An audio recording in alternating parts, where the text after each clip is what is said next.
My name is Margaret. I'm 68 years old, and I need to tell you about the day my life changed forever. It was March 15th, 1986. I was 33 years old. I had just gotten married 6 months earlier to my husband, James. We were planning our future, talking about children, about traveling, about all the things young couples dream of.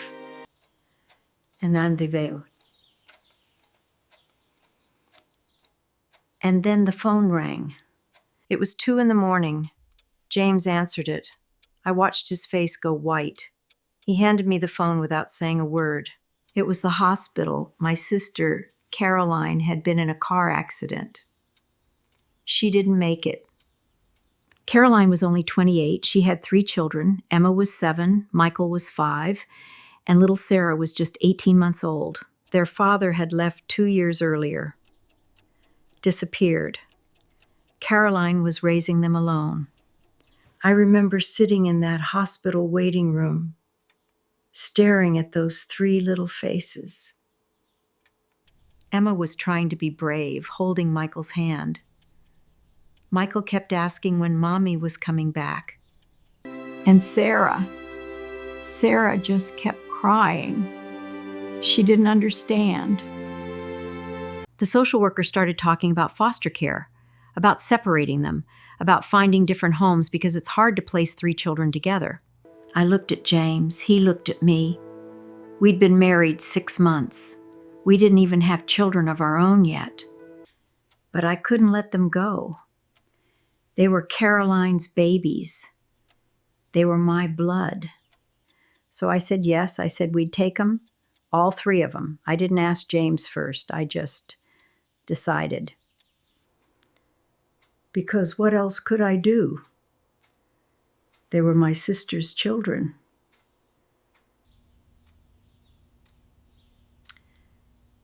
The first year was hell. Nobody tells you what it's like to go from newlywed to instant mother of 3 overnight. Emma had nightmares every single night. Michael started wetting the bed. Sarah screamed every time I left the room. She wanted her mother. And I wasn't her mother. James tried, he really did. But he'd married me, not a ready-made family. I could see it in his eyes sometimes. The resentment. We never got our honeymoon. We never got our quiet evenings. We never got to just be married. My friends stopped calling. They didn't know what to say. How are you? Felt like a cruel joke.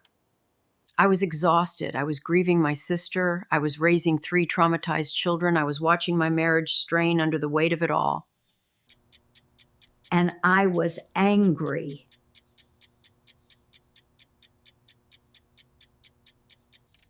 I was so angry.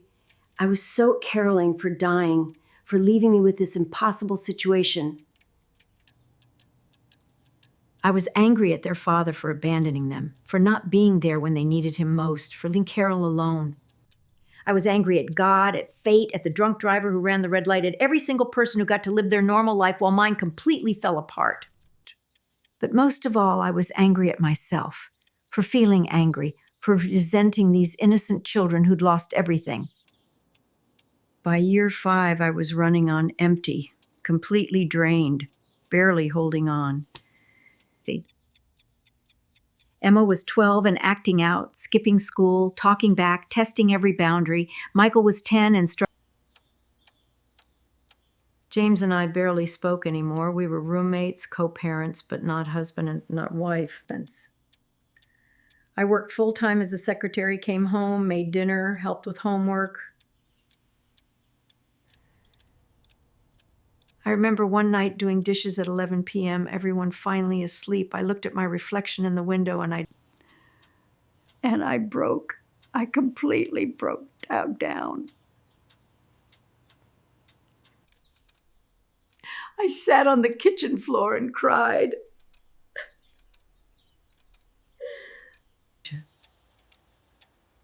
James found me there. He didn't say anything. That night I almost gave up. I almost called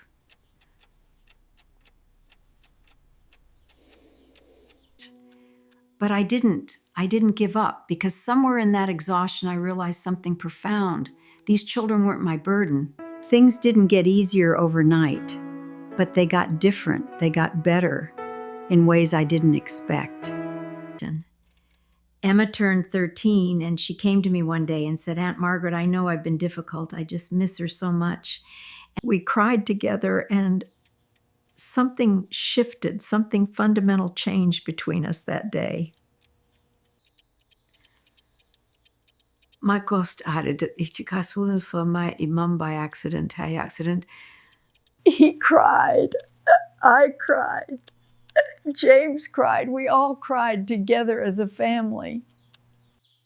Sarah drew a picture at school. The teacher asked her to draw her family, and she drew me and James and Emma and Michael.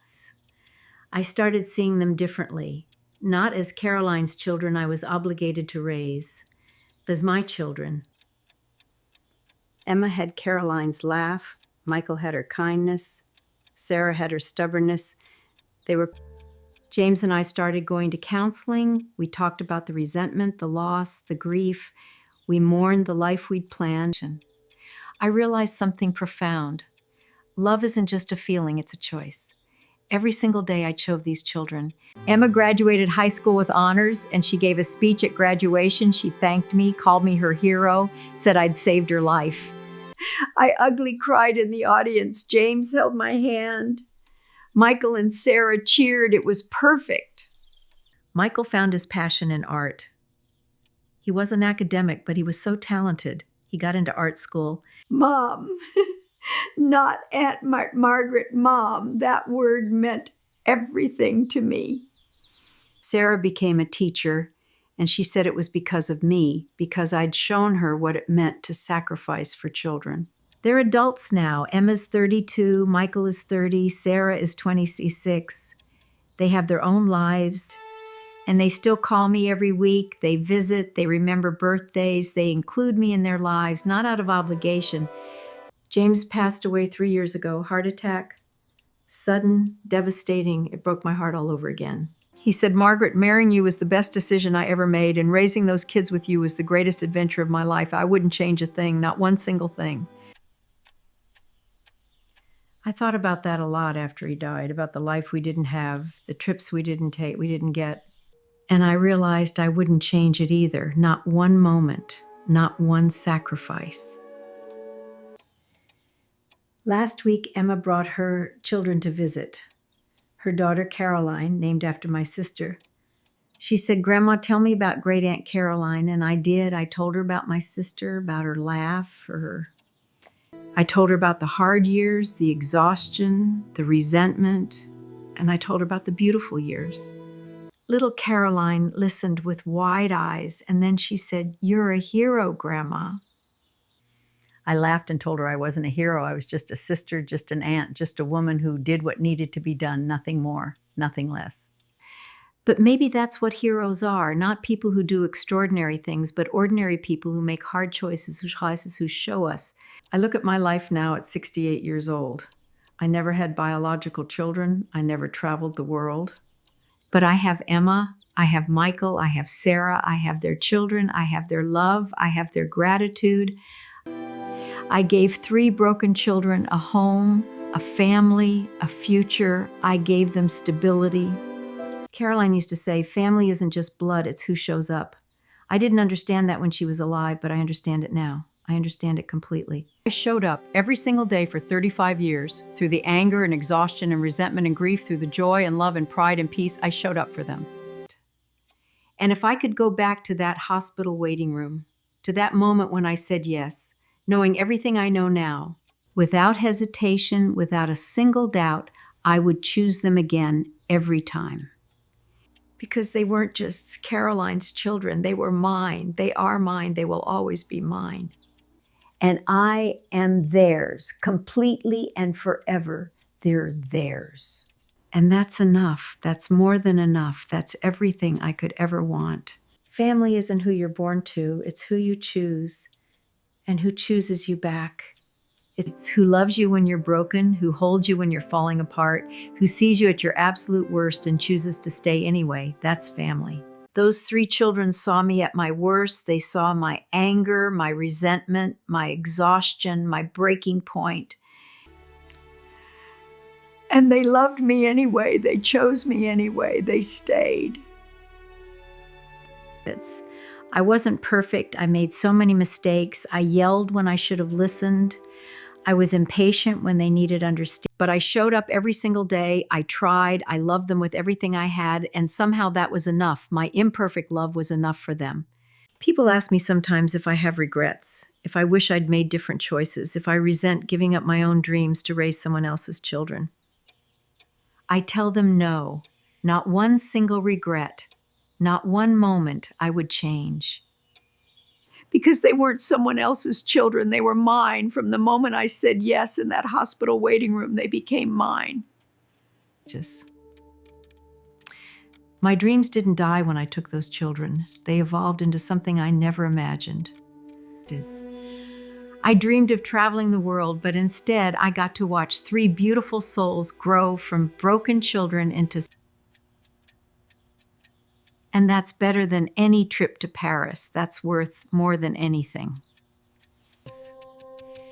I dreamed of a big career, but instead I got to shape three lives in resilience and love. And that's the most important work anyone can do: raising children, loving them, showing up. I think about Caroline sometimes. I wonder if she's watching from wherever she is. I hope she's proud of me too. I hope she knows I did my best. And I kept her children safe. I kept them loved. I helped them become whole again. And that's my legacy, not a career or money or achievements, but 3 people who know they're loved, who know what family means.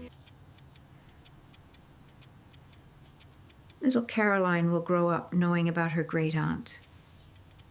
That's immortality. That's everything. Love that keeps going, love that multiplies, love that never ends.